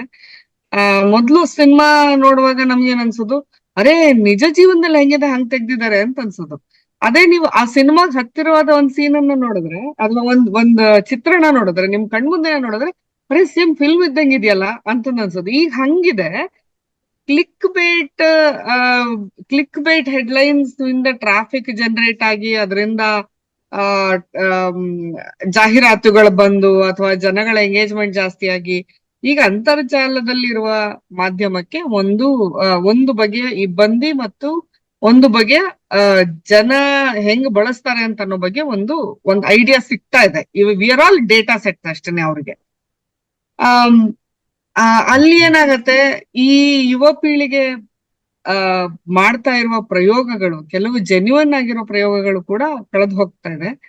ಕೆಲವು ನಿಜವಾಗಿಯೂ ಕಣ್ಣು ಕಾಣುವಂತ ಪ್ರಯೋಗಗಳು ಪುಸ್ತಕದ ಬಗ್ಗೆ ಇರಬಹುದು. ಇವತ್ತು ಪುಸ್ತಕ ವಿಮರ್ಶೆಗೆ ನೀವು ನೋಡ್ಬಹುದು, ರಂಗಭೂಮಿ ವಿಮರ್ಶೆಗೆ ಮೇನ್ ಸ್ಟ್ರೀಮ್ ಮುಖ್ಯವಾಹಿನಿ ಮಾಧ್ಯಮಗಳಲ್ಲಿ ಜಾಗ ಕಣ್ಮರೆ ಆಗ್ತಾ ಇರುವಾಗ ಅದಷ್ಟು ಇನ್ಸ್ಟಾಗ್ರಾಮ್ ಬಂದಿದೆ, ಅದಷ್ಟು ಯೂಟ್ಯೂಬ್ ಬಂದಿದೆ. ಮತ್ತೆ ತುಂಬಾ ಜನ ಹುಡುಗಿರು ಅದನ್ನ ಫಾಲೋ ಮಾಡ್ತಾರೆ. ಸೊ ನನಗೆ ಅನ್ಸೋದು, ಎಲ್ಲದೂ ಭರವಸೆ ಕಳ್ಕೊಳ್ಳೋ ತರ ನಾವು ನಂಬಿದ್ದ ಮಾಧ್ಯಮ ಅಥವಾ ನಮಗೆ ಬಳಕೆ ಆಗಿದ್ದ ಮಾಧ್ಯಮದಲ್ಲಿ ಬದಲಾವಣೆಗಳಾಗಿರ್ಬಹುದು. ಮೊದಲ 4 ಪುಟದಲ್ಲಿ ಜಾಹೀರಾತೆ ಬಂದಿರಬಹುದು, ಎಲ್ಲದೂ ಆಗಿರಬಹುದು. ಆದ್ರೆ ಇನ್ನೊಂದು ಬದಿಯಲ್ಲಿ ಬೇರೆ ಏನೋ ಬೆಳೀತಾ ಇದೆ, ಅದಕ್ಕೆ ನಾವು ಹೊರತಾಗಿದ್ದೀವಿ ಅಂತ ನನಗನ್ಸಿದೆ. ಅದನ್ನ ನಾವು ನೋಡ್ಬೇಕಾಗಿದೆ ನೀವು ಅಷ್ಟೇ. ನಿಮ್ಮ PhD ಪ್ರೀತಿ, ನಿಮ್ಮ PhD ವಿಷಯ ಮಹಿಳೆ ಮತ್ತು ಮಾಧ್ಯಮ ರಾಜಕೀಯ ಅಂತ. ಈಗ ನಾವು ಎಲ್ಲ ಕಡೆ ಮಹಿಳೆಯರು ಮುಂದಕ್ಕೆ ಬರ್ತಾ ಇದ್ದಾರೆ, ಅವರಿಗೆ ಅವಕಾಶಗಳು ಹೊಸದಾಗಿ ಸಿಗ್ತಾ ಇದೆ ಅಂತ ಹೇಳುವತ್ತಲ್ಲಿ ನೀವು ಈಗ ಅದ್ರ ಬಗ್ಗೆ PhD ಮಾಡ್ತಾ ಇದ್ದೀರಾ. ಪಂಚಾಯತ್ ರಾಜ್, ಮಹಿಳೆ ಮತ್ತು ಮಾಧ್ಯಮ ರಾಜಕೀಯ ಅಂತ. ಹೇಗೆ ಅಂದ್ರೆ ಯಾವ ರೀತಿ ಅಂದ್ರೆ ಮಹಿಳೆಯರು ಕೂಡ ಅನ್ಯಾಯ ಆಗ್ತಾ ಇತ್ತಾ, ಈಗ ಅನ್ಯಾಯ ಆಗ್ತಾ ಇಲ್ವಾ, ಅಥವಾ ಮಹಿಳೆಯರೇ ತಮ್ಮ ಮಾಧ್ಯಮವನ್ನು, ತಮಗೆ ಬೇಕಾದ ಮಾಧ್ಯಮವನ್ನು ತಾವೇ ಸೃಷ್ಟಿ ಮಾಡ್ಕೊಂಡಿದ್ದಾರಾ, ಏನ್ ನಡೀತಾ ಇದೆ? ಅದೇ ಈ ಪಂಚಾಯತ್ ರಾಜ್ ವ್ಯವಸ್ಥೆಯಲ್ಲಿ 50% ಮೀರಿ ಮಹಿಳೆಯರಿದ್ದಾರೆ. ಯಾಕೆಂದ್ರೆ ಇಟ್ ಹಸ್ ಬೀನ್ ಮ್ಯಾಂಡೇಟೆಡ್. ಅದು ಹಂಗ ಆಗ್ಬೇಕು ಅಂತ ಒಂದು ನೀತಿಯಿಂದಾಗಿ, ಒಂದು ಪಾಲಿಸಿಯಿಂದಾಗಿ ಹೆಚ್ಚು ಮಹಿಳೆಯರ ಪ್ರಾತಿನಿಧ್ಯವನ್ನ ನೋಡ್ತಾ ಇದ್ವಿ. ಆದ್ರೆ ಆ ಮಹಿಳೆಯರು ಎಲ್ಲಿ ಕಣ್ಮರೆ ಆಗ್ತಾ ಇದಾರೆ ಅಂದ್ರೆ, ಈ ಎಂಜಿನಿಯರಿಂಗ್ ನಲ್ಲಿ ಸೇರ್ಕೊಂಡಿದ್ದ ಹುಡುಗಿರು ಹೆಂಗೆ ವರ್ಕ್ ಫೋರ್ಸ್ ಅಲ್ಲಿ ಕಣ್ಮರೆ ಆಗ್ತಾ ಇದ್ರು, ಹಂಗೆ ಪಂಚಾಯತ್ ರಾಜ್ ವ್ಯವಸ್ಥೆಯಲ್ಲಿ ಕಾಣುವ ಹೆಣ್ಮಕ್ಳು ಸಡನ್ ಆಗಿ ನಾವು ಇನ್ ಸ್ವಲ್ಪ ಮೇಲ್ಮಟ್ಟದ ಚುನಾವಣೆಗೆ ಹೋದ ತಕ್ಷಣನೇ, ಅಂದ್ರೆ ಅಸೆಂಬ್ಲಿ ಅಲ್ಲಿಗೆ ಹೋದ ತಕ್ಷಣ ಕಣ್ಮರೆ ಆಗ್ತಾ ಇದೆ. ಅದರಲ್ಲಿ ಮಾಧ್ಯಮ ಪ್ರಾತಿನಿಧ್ಯದ ಪಾತ್ರ, ಮಾಧ್ಯಮದಲ್ಲಿ ಅವರಿಗೆ ಸಿಗುವ ಪ್ರಾತಿನಿಧ್ಯದ ಪಾತ್ರ ಏನು, ಮಾಧ್ಯಮ ರೂಪಿಸುವ ಒಂದು ಅಭಿಪ್ರಾಯ ಅವರನ್ನ ಹೇಗೆ ಬಾಧಿಸ್ತಾ ಇದೆ ಅಥವಾ ಅವ್ರಿಗೆ ಹೇಗೆ ಅನುಕೂಲ ಆಗ್ತಾ ಇದೆ, ಅವ್ರ ಮಾಧ್ಯಮವನ್ನ ಹೇಗ್ ಬಳಸ್ತಾ ಇದ್ದಾರೆ, ಈ ವಿಷಯಗಳನ್ನ ಅನ್ವೇಷಣೆ ಮಾಡ್ತಾ ಇದ್ದೀನಿ. ಇನ್ನೂ ಒಂದು ವರ್ಷ ಸಾಕಷ್ಟು ಅದನ್ನ ಮಂಥನ ಮಾಡಬೇಕಾಗಿದೆ. ಇನ್ನೊಂದು ವಿಷಯ, ಮಹಿಳೆ ಕೂಡ ಮಾಧ್ಯಮದಲ್ಲಿ ಮಾರಾಟದ ಸರಕು ಬಹಳಷ್ಟು ಮೊದಲಿಂದ ಇತ್ತು, ಈಗ ಇನ್ನಷ್ಟು ಜೋರಾಗಿ ಮಾಧ್ಯಮದಲ್ಲಿ ಮಹಿಳೆ ಒಂದು ಮಾರಾಟದ ಸರಕನ್ನಾಗಿ ಬಳಸ್ತಾ ಇದೆ. ಇಂದುಧರ್ ಅವರೇ, ನೀವು ಪುನಃ ನಿಮ್ಮ ಹೊನ್ನಾಪುರಕ್ಕೆ ಹೋಗೋಣ. ಹೊನ್ನಾಪುರದಿಂದ ಈಗ ಒಬ್ಬ ಇಂದುಧರ ಅನ್ನುವ ಹುಡುಗ ಮೈಸೂರಿಗೆ ಬಂದು ಪತ್ರಿಕೋದ್ಯಮ ಮಾಡಿ ಒಂದಿಷ್ಟು ಜನರ ಪ್ರಭಾವಕ್ಕೆ ಒಳಗಾಗಿ ದಿಟ್ಟವಾಗಿ ಧೈರ್ಯವಾಗಿ ತನಗೆ ಅನಿಸಿದ್ದನ್ನ ಹೇಳುವಂತ ಒಂದು ವಾತಾವರಣ ಬರುತ್ತಾ, ಅಥವಾ ಆ ಥರದೊಂದು ವಾತಾವರಣ ಇದ್ರೂ ಕೂಡ ಆ ಥರ ಮನಸ್ಥಿತಿಯ ಹುಡುಗರು ಹಳ್ಳಿಗಾಡುಗಳಿಂದ ಪತ್ರಕರ್ತರಾಗಿ ಹೊರಗೆ ಬರುವಂತ ಒಂದು ಪರಿಸ್ಥಿತಿ ಇದೆಯಾ, ಅಥವಾ ಅವರಿಗೆ ಬೇರೆ ರೀತಿಯ ಆಕರ್ಷಣೆ ಜಾಸ್ತಿ ಆಗಿದೆಯಾ, ಏನಂತೀರಾ? ನನಗೆ ಭರವಸೆ ಅಂತೂ ಇದೆ, ಭರವಸೆ ಇಲ್ಲ ಅಂತ ಹೇಳಕ್ ಆಗಲ್ಲ ನಾನು. ಯಾಕೆಂದ್ರೆ ಯಂಗ್ಸ್ಟರ್ಸ್ ಅಲ್ಲೂ ಸಾಕಷ್ಟು ಜನ ಹೊಸದನ್ನ ಮಾಡಬೇಕು, ಈ ಅನ್ಯಾಯಗಳ ವಿರುದ್ಧ ಬಂಡೇಳ್ಬೇಕು ಅನ್ನೋದು ಇದೆ. ಬಟ್ ಏನಾಗಿದೆ, ಈ ಪತ್ರಿಕೋದ್ಯಮ ಅನ್ನೋದು ಒಂದು ರೀತಿಯ ಹಲವಾರು ಬಂಧನಗಳಲ್ಲಿ ಸಿಕ್ಕಾಕೋತಾ ಇದೆ ತನ್ನಂತ. ಅದರಲ್ಲಿ ಈ ಮಾರ್ಕೆಟಿಂಗು ಬಹಳ ಮುಖ್ಯವಾದ್ದು. ಒಂದು ಪತ್ರಿಕೆ ನಡೆಸಬೇಕು ಅಂದ್ರೆ ಅದಕ್ಕೆ ಈಗ 100 ಕೋಟಿ ರೂಪಾಯಿ ದುಡ್ಡು ಬೇಕು. ಒಂದು ಟಿವಿ ಚಾನೆಲ್ ಮಾಡ್ಬೇಕು ಅಂದ್ರೂ 100 ಕೋಟಿ ರೂಪಾಯಿ ದುಡ್ಡು ಬೇಕಾಗಿದೆ. ಮೊದಲಾಗಿ ಇಲ್ಲ ಈಗ ಪರಿಸ್ಥಿತಿ. ಬಟ್ ಈಗಿನ ದೊಡ್ಡ ಅವಕಾಶ ನಮ್ಗಿರೋದು ಸೋಷಿಯಲ್ ಮೀಡಿಯಾದಲ್ಲಿ ಒಬ್ಬ ಪತ್ರಕರ್ತನಾಗಿ, ಒಬ್ಬ ಮುಖ್ಯವಾಹಿನಿ ಮೀಡಿಯಾದಲ್ಲಿ ಎಷ್ಟು ಪ್ರಭಾವ ಬೀರ್ಬೋದೋ ಅಷ್ಟೇ ಪ್ರಭಾವನ ಇದರಲ್ಲಿ ಒಂದು ಯೂಟ್ಯೂಬ್ ಚಾನಲ್ ಅಲ್ಲಿ ಕೂಡ ಬೀರ್ಬೋದು. ಹಲವಾರು ಆ ರೀತಿಯ ಘಟನೆಗಳು ನಮ್ಮ ಕಣ್ಮುಂದೆ ನಡೀತಾ ಇದ್ದಾವೆ. ಆದ್ರೆ ಈಗಲೂ ಏನಾಗಿದೆ, ಮೈನ್ ಸ್ಟ್ರೀಮ್ ಮೀಡಿಯಾದಲ್ಲೂ ಈಗ ಪ್ರಜಾವಾಣಿ, ಡೆಕ್ಕನ್ ಹೆರಾಲ್ಡ್, ಹಿಂದೂ ಅಂತ ಪತ್ರಿಕೆಗಳು ಈ ಎಲ್ಲಾ ಮಾರ್ಕೆಟ್ ನಲ್ಲಿ ಇರ್ತಕ್ಕಂತ ಈ ದಾಳಿಯನ್ನ ಸಹಿಸಿಕೊಂಡು ಅವರು ನಿಜವಾಗ್ಲೂ ವೃತ್ತಿನಿಷ್ಠವಾದಂತ ಪತ್ರಿಕೋದ್ಯಮವನ್ನ ಮಾಡ್ತಾ ಇದ್ದಾರೆ ಅಂತ ಈಗಲೂ ನನಗೆ ಅನಿಸ್ತಾ ಇದೆ. ಫಾರ್ ಎಕ್ಸಾಂಪಲ್ ಆಂದೋಲನ ಅಂತ ಆಂದೋಲನ ಪತ್ರಿಕೆ ಈಗಲೂ ತನ್ನ ಮೂಲ ಗುರಿಯಿಂದ ಪೂರ್ತಿ ಆಚೆ ಹೋಗಿದೆ ಅಂತ ನನಗೇನು ಅನಿಸ್ತಾ ಇಲ್ಲ. ಕೆಲವಾರು ಹಣಕಾಸಿನ ಒಂದು ಸಬಲೀಕರಣಕ್ಕಾಗಿ ಕೆಲವು ಹೊಂದಾಣಿಕೆಗಳನ್ನು ಮಾಡಿಕೊಂಡ್ರು ತನ್ನ ಮೂಲ ಉದ್ದೇಶದಿಂದ ಈ ಪತ್ರಿಕೆಗಳು ಮುಂದೆ ಹೋಗಿಲ್ಲ. ಎಷ್ಟೇ ಪ್ರತಿರೋಧ ಆದ್ರೂ, ಎಷ್ಟೇ ಪ್ರತಿರೋಧ ಒಂದು ಆಳುವ ವರ್ಗದಿಂದ ಬಂದ್ರೂ ಕೂಡ ಈ ಪತ್ರಿಕೆಗಳು ತಮ್ಮದೇ ಆದಂತ ನೀತಿಯನ್ನ ಪ್ರತಿಪಾದನೆ ಮಾಡ್ಕೊಂಡು ಬರ್ತಾ ಇದ್ದಾವೆ. ಒಂದು ಸ್ವಿಮ್ಮಿಂಗ್ ಎಗ್ನೆಸ್ಟ್ ಇದು ಮಾಡ್ತಾ ಇದ್ದಾವೆ ಈಗಲೂ. ಹಾಗಾಗಿ ಪೂರ್ತಿ ಹತಾಶರಾಗುವಂತ ಪರಿಸ್ಥಿತಿ ಏನಿಲ್ಲ. ಬಟ್ ಏನಾಗಿದೆ, ಕೆಲವು ಸಾರಿ ಮಾರ್ಕೆಟ್ ಅಲ್ಲಿ ಉಳ್ಕೋಬೇಕು ಅಂದ್ರೆ ಸಣ್ಣ ಪುಟ್ಟ ರಾಜಿಗಳನ್ನ ಮಾಡ್ಕೋಬೇಕಾಗುತ್ತೆ. ಸಣ್ಣ ಪುಟ್ಟ ರಾಜಿಯನ್ನ ಮಾಡ್ಕೊಂಡು ಆ ಕ್ಷಣ ಅವುಗಳನ್ನ ನಾವು ದೂರ ತಳ್ಳೋದು, ಅವು ಜನವಿರೋಧಿಯಾಗಿದ್ದಾವೆ ಅಂತ ನಾವು ಸಾರಾಸಟ್ಟಾಗಿ ಮಾತಾಡೋದು ಒಳ್ಳೇದಲ್ಲ ನನ್ನ ಪ್ರಕಾರ. ಯಾಕೆಂದ್ರೆ ಒಬ್ಬ ವ್ಯಕ್ತಿ ಇವತ್ತು ಬದುಕೋದು, ಜೀವನ ಮಾಡೋದೇ ಕಷ್ಟ ಇದೆ. ಅಂಥದ್ರಲ್ಲಿ ಒಂದು ಸಂಸ್ಥೆಯಾಗಿ ಕೋಟ್ಯಾಂತರ ರೂಪಾಯಿಗಳನ್ನ ಪ್ರತಿ ತಿಂಗಳು ಸಂಬಳ ಕೊಟ್ಕೊಂಡು, ಲಕ್ಷಾಂತರ ರೂಪಾಯಿಗಳ ಸಂಬಳ ಕೊಟ್ಕೊಂಡು, ಈಗಿನ ಮಾರ್ಕೆಟಿಂಗ್ ಇದರಲ್ಲಿ ಮುದ್ರಣ ಮಾಧ್ಯಮ ಇರಲಿ, ಎಲೆಕ್ಟ್ರಾನಿಕ್ ಮಾಧ್ಯಮ ಇರಲಿ, ಎಲ್ಲದಕ್ಕೂ ಒಂದು ಇತಿಮಿತಿಗಳು ಇದಾವೆ ಇವತ್ತು. ಅದರ ನಡುವೆನೂ ನಾವು ಜನಪರವಾಗಿರ್ತೀವಿ, ವೃತ್ತಿನಿಷ್ಠವಾಗಿರ್ತೀವಿ, ಪತ್ರಿಕೋದ್ಯಮದ ಮೂಲ ಉದ್ದೇಶಗಳಿಗೆ ನಾವು ಬದ್ಧರಾಗಿರ್ತೀವಿ ಅಂತ ಹೇಳುವಂತ ಜನ ಈಗಲೂ ಇದ್ದಾರೆ. ನಾವು ಹತಾಶರಾಗ್ಬೇಕಾಗಿಲ್ಲ. ಮತ್ತೆ ಯಂಗ್ಸ್ಟರ್ಸ್ಗೆ ಏನಾಗಿದೆ, ದಾರಿ ತಪ್ಪಿಸೋಂತ ಇವು ಮಾಧ್ಯಮಗಳು ತುಂಬಾ ಇದಾವೆ. ಆದ್ರೆ ಅದರ ನಡುವೆನೂ ವೃತ್ತಿನಿಷ್ಠವಾಗಿ ಇರುವಂತ ಅವಕಾಶಗಳಿದಾವೆ. ನನ್ನ ಪ್ರಕಾರ ಏನಪ್ಪಾ ಅಂದ್ರೆ, ಒಬ್ಬ ಪತ್ರಕರ್ತನಾಗಿ ನಿರಂತರವಾಗಿ ಜನನಿಷ್ಠವಾಗಿ ಜನಪರವಾಗಿ ಇರಬೇಕು ಅಂದ್ರೆ ಅವನೊಳಗೆ ಒಬ್ಬ ಚಳುವಳಿಗಾರ ಇರಬೇಕು, ಅವನೊಳಗೆ ಒಬ್ಬ ಬಂಡುಕೋರ ಇರ್ಬೇಕು. ಹಾಗಿದ್ದವ್ರು ಮಾತ್ರ ನಿಜವಾದ ಜನನಿಷ್ಠವಾದಂತ ಜನಪರವಾದಂತ ಪತ್ರಿಕೋದ್ಯಮ ಮಾಡಬಹುದು. ಮತ್ತೆ ಅದಕ್ಕೆ ಭವಿಷ್ಯ ಕೂಡ ಇದೆ. ಭವಿಷ್ಯ ಇಲ್ಲ ಅಂತ ನಾವ್ಯಾರು ತೀರ್ಮಾನಕ್ಕೆ ಬರ್ಬೇಕಾದ ಅಗತ್ಯ ಇಲ್ಲ. ಪತ್ರಕರ್ತರು ಬೇಕಾಗಿದ್ದಾರೆ ಅಂತ ಜಾಹೀರಾತಿ ಕೊಡುವಾಗ ಬಂಡುಕೋರ ಪತ್ರಕರ್ತರು ಬೇಕಾಗಿದ್ದಾರೆ ಅಂತ ಜಾಹೀರಾತಿ ಕೊಡುವಂತ ಕಾಲ ಬರಬೇಕು ನಮಗೆ. ಒಂದು ತುರ್ತು ಪರಿಸ್ಥಿತಿಯಲ್ಲಿ ಒಂದು ಜನನಿಷ್ಠ ಮತ್ತು ವೃತ್ತಿನಿಷ್ಠವಾದಂತ ಪತ್ರಕರ್ತರು ಬೇಕು ಅಂತಾನು ಕೇಳ್ಬೇಕಾದಂತ ಕಾಲ ಬಂದಿದೆ ಈಗ. ಈ ತುರ್ತು ಪರಿಸ್ಥಿತಿಯಲ್ಲಿ ಪತ್ರಕರ್ತರ ಬಗ್ಗೆ ಬಹಳ ಒಂದು ತಮಾಷೆಯ ಮಾತು ಚಾಲ್ತಿಯಲ್ಲಿತ್ತು. ಅವ್ರನ್ನ ಬಗ ಕೇಳಿದ್ರೆ ಅವ್ರು ತೆವಳಿದ್ರು ಅಂತ, ಅವ್ರನ್ನ ಬಗ್ಗಿ ನಡಿ ಅಂತಂದ್ರೆ ಅವರು ತೆವಳಿದ್ರು ಅಂತ. ಸೊ ನಮ್ಮಲ್ಲೂ ಕೂಡ ಸ್ವಲ್ಪ ಏನೋ ಒಂದ್ ಸ್ವಲ್ಪ ಅಡ್ಜಸ್ಟ್ ಮಾಡ್ಕೊಳ್ಳಪ್ಪ ಅಂತಂದ್ರೆ ಇಂಗ್ಲಿಷ್ ಅಲ್ಲಿ ಒಂದು ಗಾದೆ ಇದೆ, more loyal than the king ಅಂತ. More loyal than the king ಅಂತ ಇದಕ್ಕೆ ತುಂಬಾ ಜನ ಪತ್ರಕರ್ತರು ಈಗ ಒಕ್ಕೊಂಡ್ಬಿಟ್ಟಿದ್ದಾರೆ. ಆಮೇಲೆ ಅವರಿಗೆ ಬಹಳ ಸರಳವಾದಂತ ಕೆಲಸ. ಇನ್ನೊಂದು ಏನಾಗ್ಬಿಟ್ಟಿದೆ, ಪತ್ರಿಕೆಯ ಮಾಲೀಕರು ಈಗ ಪ್ಯಾಕೇಜ್ಗಳನ್ನು ಕೊಡ್ತಾರೆ ಪತ್ರಕರ್ತರಿಗೆ. ಅದರಲ್ಲೂ ಎಲೆಕ್ಟ್ರಾನಿಕ್ ಮೀಡಿಯಾದಲ್ಲಂತೂ ಅದು ಜಾಸ್ತಿ ಆಗಿದೆ, ಪ್ಯಾಕೇಜ್ಗಳು ಕೊಡೋದು. ಇದ್ದವರು ಒಂದು ಮಾತು ಹೇಳ್ತಾ ಇದ್ರು, ತುರ್ತು ಪರಿಸ್ಥಿತಿಯ ಕಾಲದಲ್ಲಿ ಪತ್ರಕರ್ತರು ಸ್ವಲ್ಪ ಬಗ್ಗಿ ಅಂತಂದ್ರೆ ತೆಳ್ಕೊಂಡು ನಡಿಲಿಕ್ಕೆ ಶುರು ಮಾಡಿದ್ರು ಅಂತ. ಈಗಂತೂ ಇನ್ನಷ್ಟು ಆಕರ್ಷಣೆಗಳು ಶುರುವಾಗಿದೆ.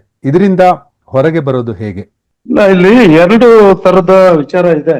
ಯಾವುದು, ತುರ್ತು ಪರಿಸ್ಥಿತಿ ಸಂದರ್ಭದಲ್ಲಿ ಪತ್ರಕರ್ತರಿಗೆ ಒಂದು ರೀತಿ ಭಯ ಇತ್ತು, ಆಮಿಷಗಳಿರ್ಲಿಲ್ಲ. ಆಗ ಪ್ರಭುತ್ವದ ಭಯ ಐತೆ ಹೊರತು ಆಮಿಷಗಳಿರ್ಲಿಲ್ಲ. ಬಟ್ ಇವತ್ತು ಪರಿಸ್ಥಿತಿ ಹಾಗಿಲ್ಲ. ತುರ್ತು ಪರಿಸ್ಥಿತಿಗಿಂತ ಹೆಚ್ಚಾದ ಒಂದು ರೀತಿಯ ಒತ್ತಡದ ಭಯದ ವಾತಾವರಣ ಇದೆ. ಅದರ ಜೊತೆನಲ್ಲಿ ಪತ್ರಕರ್ತರಿಗೆ ತುಂಬಾ ಆಕರ್ಷಣೀಯವಾದಂತ ಅವಕಾಶಗಳು ಕೂಡ ಸಿಗ್ತಾ ಇದ್ದಾವೆ. ಹಾಗಾಗಿ ಅವತ್ತು ಇದ್ದ ಪರಿಸ್ಥಿತಿ ಬೇರೆ, ಇವತ್ತಿರೋ ಪರಿಸ್ಥಿತಿ ಬೇರೆ. ಇಂದುಧರ್ ಸರ್ ಹೇಳಿದ ಮಾತು ತುಂಬಾ ಸತ್ಯವಾದದ್ದು. ಅಂದ್ರೆ ತುರ್ತು ಪರಿಸ್ಥಿತಿ, ಅಫ್ಕೋರ್ಸ್ ಅವಾಗ ತುರ್ತು ಪರಿಸ್ಥಿತಿ ನನ್ನ ಅನುಭವವನ್ನ ಮೀರಿದ ಮಾತು. ಆದ್ರೆ ಕೇಳಿ ತಿಳ್ಕೊಂಡಿರೋದ್ರ ಪ್ರಕಾರ ತುರ್ತು ಪರಿಸ್ಥಿತಿಲಿ ಯಾರು ದನಿ ಎತ್ತುತ್ತಾರೋ ಅವರು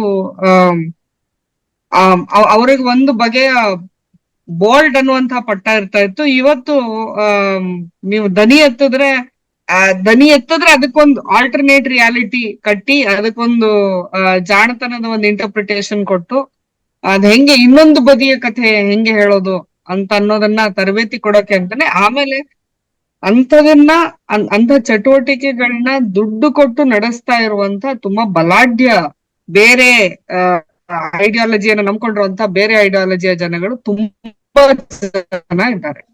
ಸೊ ಹಾಗಾಗಿ ಏನಾಗ್ತಾ ಇದೆ ಇವತ್ತು ಅಂತಂದ್ರೆ ಸತ್ಯ ಅಂತ ಅನ್ನುವಂಥದ್ದು ನೀವು ನಂಬಿಕೊಂಡಿರುವ ಮೌಲ್ಯಗಳ ಮೇಲೆ ಹೊರಗೆ ಹಚ್ಚಬೇಕೇ ವಿನಃ ಅಬ್ಸಲ್ಯೂಟ್ ಅನ್ನುವಂಥದ್ದನ್ನ ಹೇಳೋ ಕ್ಲಾರಿಟಿ ಯಾರಿಗೂ ಉಳಿದಿಲ್ಲ. ಹೇಳೋಕ್ ಸಾಧ್ಯ ಆಗ್ತಾ ಇಲ್ಲ.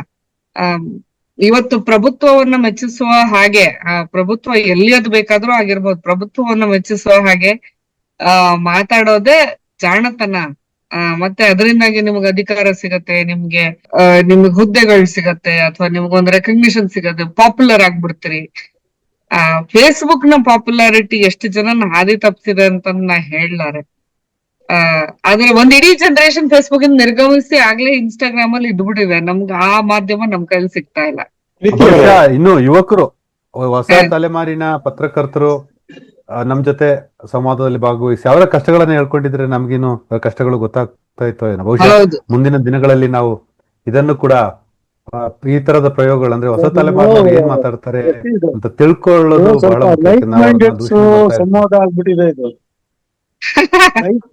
ಡಿಸ್ಕಷನ್ ಮಾಡ್ಬಿಟ್ಟಿದ್ದೀರಿ ನೀವು. ಇಲ್ಲಿ ಪ್ರೀತಿಯವರೇ, ನಿಮ್ಮ ಮಾತಿಗೆ ಈಗ ರಶೀದ್, ನಮ್ಮ 75ರ ತುರ್ತು ಪರಿಸ್ಥಿತಿ ಇದೆಯಲ್ಲ, ಇಡೀ ದೇಶಕ್ಕೆ ಹೋಲಿಸಿದಾಗ ಕರ್ನಾಟಕ ಬಹಳ ಸೇಫ್ ಸೈಡ್ ಅಲ್ಲಿ. ಯಾಕಂದ್ರೆ ದೇವರಾಜ ಅರಸು ಅವರು ಮುಖ್ಯಮಂತ್ರಿಯಾಗಿದ್ರು. ಇಲ್ಲಿ ಉಳಿದ ಕಡೆ ನಡೆದಂತ ಯಾವುದೇ ಕೈ ಘಟನೆಗಳು ಕರ್ನಾಟಕದಲ್ಲಿ ನಡೀಲಿಲ್ಲ. ಕೇವಲ 2 ಪ್ರಕರಣಗಳು ಮಾತ್ರ.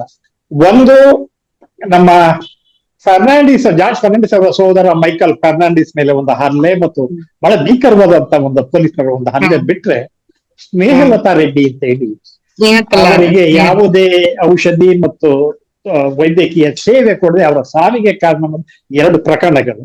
ಆದ್ರೆ ಅಂತದ ನಡುವೆಯೇ ಕೂಡ ಅವತ್ತು ಪ್ರಜಾವಾಣಿ ಮತ್ತು ಕನ್ನಡಪ್ರಭದಲ್ಲಿದ್ದಂತ ಖಾದ್ರಿ ಶ್ಯಾಮ ಬಹಳ ದೊಡ್ಡ 2 ಬಳಗದ ಒಳ್ಳೆ ಕೆಲಸಗಳು ಕೂಡ. ಆಮೇಲೆ ನೀವು ಸೋಷಿಯಲ್ ಮೀಡಿಯಾ ಬಗ್ಗೆ ಮಾತಾಡ್ತಾ ಇದ್ದೀವಿ.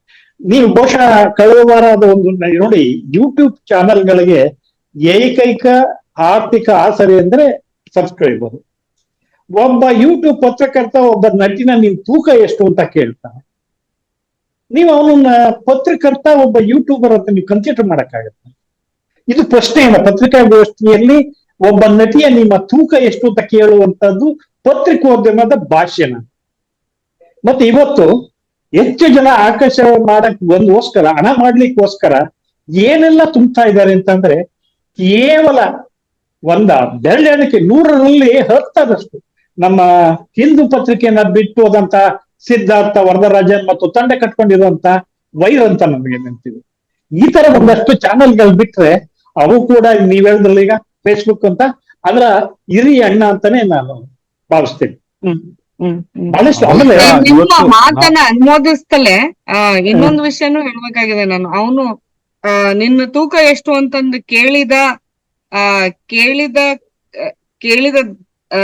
ಹಂತದಲ್ಲಿ ಅದಕ್ಕೆ ಸಾಕಷ್ಟು ಪ್ರತಿರೋಧ ಹುಟ್ಟತಾ ಇದೆ ಅಂತ ಗೊತ್ತಾಗಿದ್ದು ಸಾಮಾಜಿಕ ಜಾಲತಾಣದಿಂದಾನೆ. ಅಂದ್ರೆ ಮೀಟು ಅನ್ನುವಂತ ಒಂದು ಮಾತಿನ ಅಥವಾ ಮೀಟು ಅನ್ನುವಂತ ಒಂದು ಆಂದೋಲನದ ಫಲವಾಗಿ ಇವತ್ತು ಯಾವ ರೀತಿ ಮಾತಾಡ್ಬೇಕು, ಯಾವ ರೀತಿ ಮಾತಾಡಬಾರ್ದು, ಯಾವ ನಡವಳಿಕೆ ಸರಿ, ಯಾವ ನಡವಳಿಕೆ ತಪ್ಪು, ಯಾವ ನಡವಳಿಕೆ ಒಪ್ಪಿತ, ಯಾವ ನಡವಳಿಕೆ ಅಲ್ಲ ಅನ್ನುವಂತ ಎಲ್ಲಾ ಚರ್ಚೆಗಳೂನು ಈ ಹಂತದಲ್ಲೇ ಆಗಿದ್ವು.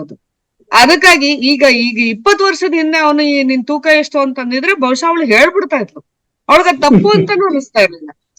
ಅಂದ್ರೆ ನಿಮಗ್ ಗೊತ್ತು, ಸಿನಿಮಾ ಪತ್ರಕರ್ತರು ಯಾವ ಮಟ್ಟಕ್ಕೆ ತಂದು ನಿಲ್ಸ್ಕೊಂಡಿದ್ರು ಇದನ್ನ ಮಾಧ್ಯಮ ತಾವು ಪ್ರತಿನಿಧಿಸುತ್ತಿದ್ದ ಮಾಧ್ಯಮವನ್ನ ಇಡೀ ಮಾಧ್ಯಮ ಸಂಸ್ಥೆಗೆ ಒಂದು ಕಟ್ನಿಟ್ಟಿದ್ರೆ, ಸಿನಿಮಾ ಪತ್ರಕರ್ತರಿಗೆ ಇನ್ನೊಂದು ಇದು ಇರ್ತಾ ಇತ್ತು, ಏನೋ ಚೌಕಟ್ಟು ಇರ್ತಾ ಇತ್ತು. ಅವ್ರು ಯಾವ ಆಯಾಮದ ಒಳಗುನು ಬರ್ತಾ ಇರ್ಲಿಲ್ಲ. ಎಲ್ರೂ ಹಂಗಿದ್ರು ಅಂತ ಹೇಳಾರೆ ನಾನು, ಆದ್ರೆ ಕೆಲವರು ಹಂಗಿದ್ದಾರೆ. ಅದು ನಮ್ಗೆಲ್ರಿಗೂ ಗೊತ್ತಿರುವಂತ ಬಹಿರಂಗ ಸತ್ಯ. ಆ ಆ, ಇವತ್ತು ಇವತ್ತು ಆ ಎಚ್ಚರ ಹುಟ್ಟೋಕೂನು ಹೊಸ ಪರಿಭಾಷೆ ಕಾರಣ ಅಂತ ನನ್ನ ನಂಬಿಕೆ. ಅಂದ್ರೆ ವ್ಯವಸ್ಥೆ ಒಳಗಿಂದಲೇ ಪ್ರತಿರೋಧದ ಶಕ್ತಿಗಳು ಕೂಡ ಹುಟ್ಟಿ ಬರುತ್ತೆ ಅಂತ. ಈ ತರ ಡೆಫಿನೆಟ್ಲಿ ಮಾಧ್ಯಮ ಮಾರಾಟದ ಆಂಪ್ಲಿಫೈ ಸರಕಾಗ ಅಂತ ಅಂತಾರೆ. ಹಾ ಮಾಧ್ಯಮ ಮಾರಾಟದ ಸರಕಾಗುತ್ತಿರುವಂತಹ ಹೊತ್ತಲ್ಲಿ ಸರಕಲ್ಲ ಅನ್ನುವಂತ ಇಂತಹ ಚರ್ಚೆಗಳು ಕೂಡ ಹುಟ್ಲಿಕ್ಕೆ ಶುರುವಾಗುತ್ತೆ ಅಂತ. ಬಹಳ ಬಹುಶಃ ಈ ಚರ್ಚೆಗೆ ನೆಪವಾಗಿರುವುದು ಆಂದೋಲನದ ಸ್ಥಾಪಕ ಸಂಪಾದಕರಾದ ರಾಜಶೇಖರ ಕೋಟಿಯವರು ತೀರಿ ಹೋದ ದಿನ. 8 ವರ್ಷಗಳ ಹಿಂದೆ ಇದೇ ದಿನ ತೀರಿ ಹೋದ ದಿನ. ಇವತ್ತು ಅವರ ನೆನಪನ್ನ ಈ ರೀತಿಯ ಒಂದು ಅರ್ಥಪೂರ್ಣ ಚರ್ಚೆಯ ಮುಖಾಂತರ ನಾವು ಮಾಡಿದೀವಿ. ನಮ್ಮ ಜೊತೆ ಹಿರಿಯ ಪತ್ರಕರ್ತ ಇಂದುಧರ ಹೊನ್ನಾಪುರ, ಇನ್ನೊಬ್ರು ಹಿರಿಯ ಪತ್ರಕರ್ತಾದ ಜಗದೀಶ್ ಕೊಪ್ಪ, ಮತ್ತೆ ಪ್ರೀತಿ ನಾಗರಾಜ್, ಈ ತಲೆಮಾರಿನ ಬ್ರೈಟ್ ಪತ್ರಕರ್ತೆ. ನೀವೆಲ್ಲ ಬಂದು ನಮ್ಮ ಈ ರೀತಿಯ ಚರ್ಚೆಯಲ್ಲಿ ಭಾಗವಹಿಸಿದ್ದೀರಾ. ಆಂದೋಲನ ಪತ್ರಿಕೆಯ ಪರವಾಗಿ ನಿಮಗೆಲ್ಲರಿಗೂ ತುಂಬಾ ಧನ್ಯವಾದಗಳು. ನಮಸ್ಕಾರ.